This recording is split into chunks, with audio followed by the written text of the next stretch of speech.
Yearning's Murder. A Pale Ring short story. Written by Sepia Wolf. It was late. Darkness had settled over the land hours ago. Tuki had been traveling for hours, beyond sunset, and the arc of the Pale Ring, and the stars were all she had to guide her path. She hefted her pack to adjust the weight on her shoulders. She was tired and sore, but less than usual, it seemed. Something had made her step feel lighter of late, and it was such a welcome relief that the feelings of fatigue barely seemed noticeable for a time. Rounding a bend in the road, she saw a campfire with several figures around it. As she got closer, she began to recognize them. Her friends. Her traveling companions. "Oh, Tuki! About time you made it. We were just about to start."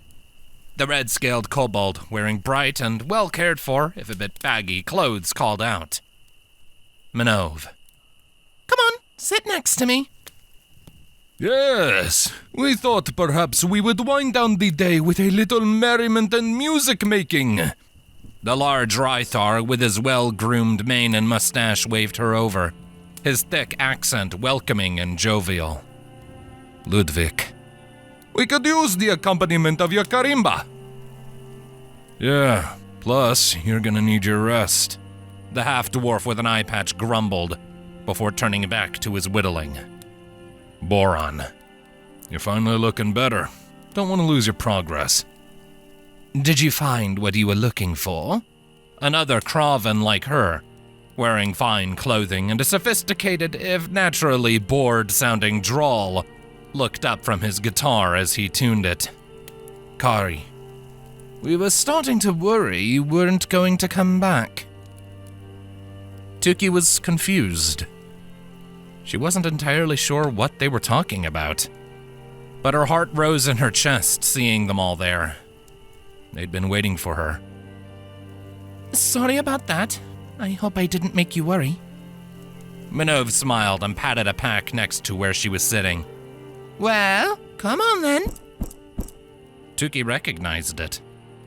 It was her pack. Checking her shoulders, she saw that she was traveling unencumbered. Shaking her head clear, she tried to convince herself that she must have just assumed she had it, because of how long she'd been carrying around the heavy bundle. She sighed before turning up a smile and going over to her pack next to Minove. As she knelt to open the pouch that held her instrument, there was a tug on her wrist, and her movement was stopped short.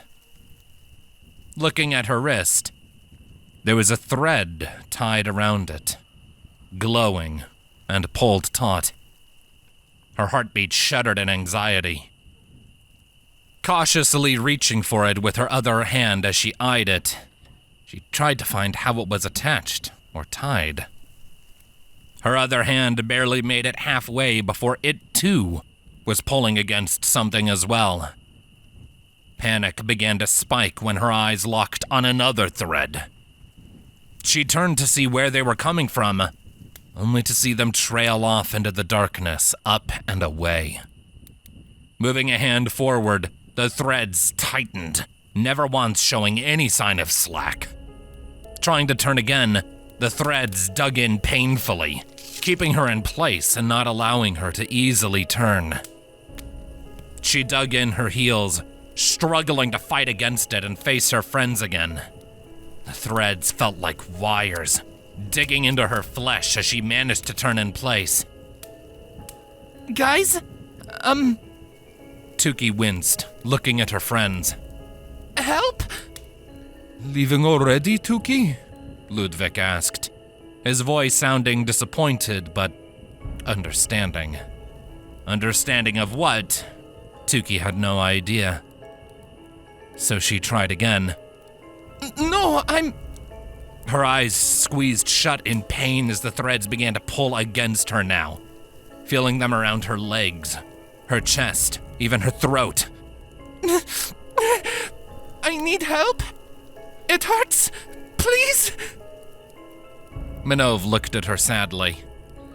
Well, I appreciate that you said goodbye, at least. Are you sure you have to go? Tuki's heart began to race. She didn't want to go. She was doing everything she could not to. But the pain was rising. Her feet clawed and dug into the ground as the threads tightened even more, pulling her back and leaving gouges in the dirt beneath her. No, please, I don't want to go. Tuki wailed, reaching out for them and pleading with the unknown force dragging her away from them. I don't want to go. Don't make me go. Her plea did not go unanswered. The caws and shrieks of dozens of crows started to drown her out. Dozens more circling her and flying close. Their wing beats and squawks overtook her cries for help. They became so loud that she couldn't even hear herself. She began to weep as her anxiety became unbearable. Threads attached to each crow coiled around her, tightening even more. Her feet slid from beneath her as she began to be dragged away from the campfire with her friends. "Don't worry," Kari said assuringly. "I'll make sure they understand. It's rather difficult for the non-Krauven to truly appreciate how hard it is." "I guess you're right." Boron shrugged as he agreed with Kari. "You do you, Tuki. Safe travels." No! Please! Tuki begged, her own voice still being drowned out despite how clearly she heard them. I don't want to leave! Please! Help me! She forced her hands forward, gripping the ground with her nails and trying to claw her way forward. But the threads were getting tighter. The crows were fighting back against her, the threads visibly digging into her flesh. They only pulled tighter the more she fought. Any ground she gained, the threads cut in more. It didn't matter. Tuki fought against them. She fought harder than she ever had before in her life. She had to. Valriv had treated her so well. These people had been kind. She looked up at them, her friends around the warmth of the campfire, the people that had shown her kindness. Minove, Ludwig, Kari, Boron, Diana, Patrick, Galbar, Lucia, Donald, Percy. They all sat before her, all waving sadly goodbye as she fought to go back to them. Her hand reached up to call out to them one last time. The tension of the threads became unbearable as her hand extended. The threads dug in deeper, and there was a spurt of blood as they cut into Tuki, racking her body with pain. But the tears that streaked down her face were not from that pain. She couldn't hold it against them. They truly didn't understand. Not even Kari. They couldn't see her struggles, her pain. But she loved them. With a final, pained, desperate scream, several more spurts of blood burst from her as the rest of the threads cut into her and anchored against her bones. The crows did not appreciate her defiance, and they dragged her away. Her friends and the glow of the firelight fading away to nothing as she screamed in the agony of heartache.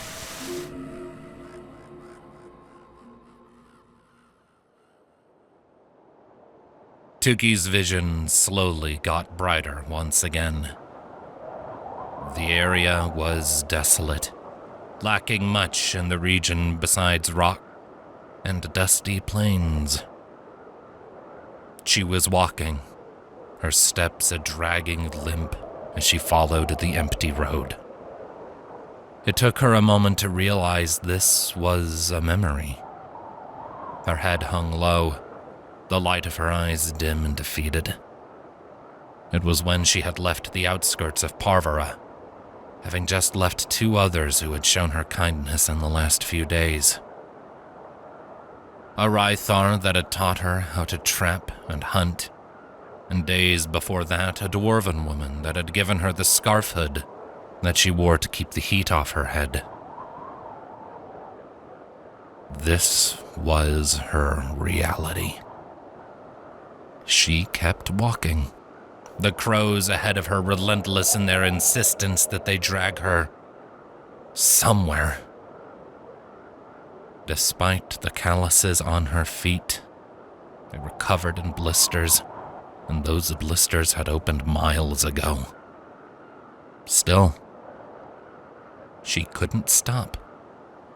The faint trail of blood behind her, as her aching feet pressed on, would only grow closer together as her muscles gave up, and still the crows pulled those threads, punishing her for her pace, even though she could not keep up. Finally, she collapsed, her body unable to continue. Still, the crows pulled and screeched at her. She couldn't move, at least not her legs. There was still jerky in her pack, from the last time she had found time to catch something to eat. It would tide her over for now, and then she would be moving again. There were no tears, despite her broken spirit. It was time she accepted it. This would be how she died. Alone, worn to the bone. A nameless, withered corpse on the side of the road. Even as the crows shrieked and pulled, she had closed her eyes. She would obey them when she woke. If she woke. Either way, her journey would never be fulfilled.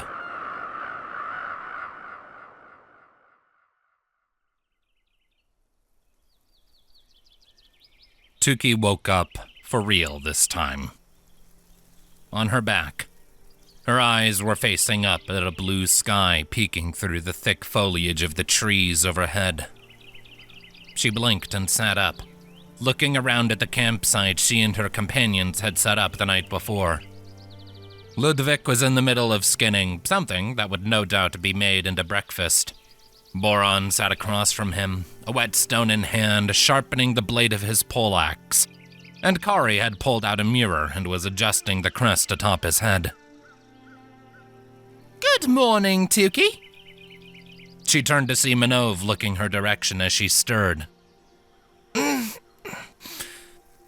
Good morning. Did it work? The little kobold gave her a hopeful smile. Did the sleep spell help? Tuki smiled back and nodded. It did. Thank you. Best sleep I've had in a very long time. Manov gave an approving nod, and the two of them got up to start helping break down camp so that they could be on their way once they had eaten. The gloom and despair of her dreams faded to the back of her mind once more, ready to remind her of them in the evening. For the first time, she wanted to fight it. She wanted to win. The yearning had taken so much from her already. She would not let it take this from her too.